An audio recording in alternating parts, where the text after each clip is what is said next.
आप देख रहे हैं एक न्यूज़ 24। मैं हूं वरुण। हमारे साथ इस्लामपुर से विधायक मुकेश रोशन जी हैं। आइए इनसे जाते। सर, आज राजद में बड़ी बैठक हुई है, क्या कहेंगे? देखिए, आज का बैठक का मुख्य मकसद है, हमारे नेता तेजस्वी यादव पूरे बिहार के आभार यात्रा पर निकल रहे हैं और इस आभार यात्रा के कार्यक्रम की तैयारी के लिए जहां जहां उनको जाना है, किस रूप में इस कार्यक्रम का संचालन होगा, किनको रहना है, किनको व्यवस्था देखना है, इन सारी चीज़ों पर चर्चा के लिए आज बैठक बुलाया गया था। उसी का बैठक आज यहाँ हुआ है प्रदेश कार्यालय में। ऐसे आ जाए क्या? सर, भाजपा के लोग मतलब बोल रहे हैं कि तेजस्वी यादव को यात्रा पर निकलने पे कोई फायदा नहीं है और उनके नेता यात्रा पर निकल रहे हैं तो देश को क्या फायदा है। भाजपा के लोग जो बात कर रहे हैं, हम लोग मुद्दों की राजनीति करते हैं। हमारे नेता किस लिए यात्रा पर निकल रहे हैं आपको पता होना चाहिए।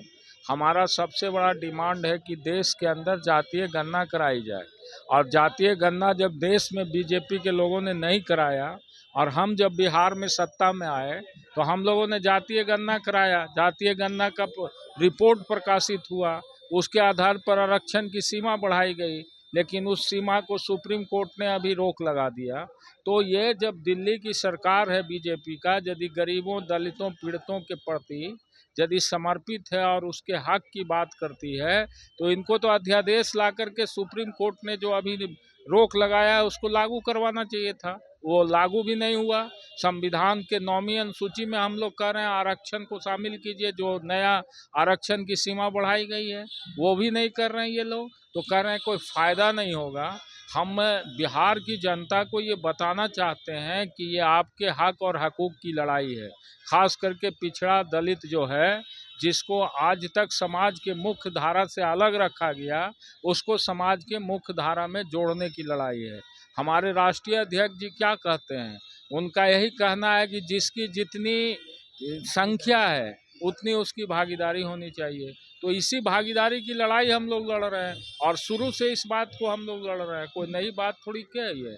राजद के राष्ट्रीय अध्यक्ष लालू जी ने कल सोशल मीडिया अकाउंट से बोला कि आरएसएस और बीजेपी वालों को कान पकड़कर कराना पड़े या उठक बैठक कराना पड़े, जातीय जनगणना कराकर ही रहेंगे। उस पर बीजेपी वालों का कहना है कि पहले ईडी और सीबीआई से अपने कान को छुड़ा ले, उसके बाद जातीय जनगणना की बात करेंगे। क्या ईडी और सीबीआई के रिपोर्ट से जातीय गणना को कंपैरिजन किया जा सकता है क्या? हैं? लालू जी ने यदि कहा ये बात तो कौन गलत सी बात कहा। इसी की लड़ाई तो उन्होंने शुरू किया देश के अंदर में। आज लालू यादव को देश के अंदर गरीबों, शोषितों, दलितों का नेता क्यों माना जाता है? क्योंकि गरीबों की आवाज़ उठाने वाला एकमात्र व्यक्ति है इस देश में। और यही कारण है कि बीजेपी के लोग इनको हमेशा कानून का हथकंडा बना करके गलत सलत मुकदमा ला करके इन पर सीबीआई, ईडी जितनी तरह की संस्था है सबसे कार्रवाई करा रही है। कल सम्राट चौधरी ने बयान दिया है सर कि इस बार तो चुनाव में उनका सफाया हो जाएगा। कहाँ से आए हैं सम्राट चौधरी, पता है आपको? हैं?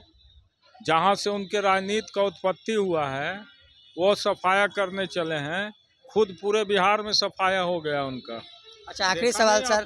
अभी परिणाम लोकसभा का क्या परिणाम आया?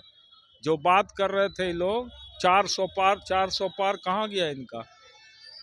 सर, आखिरी सवाल। प्रशांत किशोर 40% मुसलमान और 40 महिलाओं को लड़ाने का प्लान किया है, आखिर इनका प्लान? ये बिहार की धरती है, संघर्षों की धरती है। यहाँ पे पीके वगैरह का कुछ चलना नहीं है। ये सब सरकार का एजेंट के रूप में काम कर रहा है देश में। कहीं बीजेपी का काम करता है, कहीं कांग्रेस का काम करता है, कहीं तृणमूल कांग्रेस का बात करता है।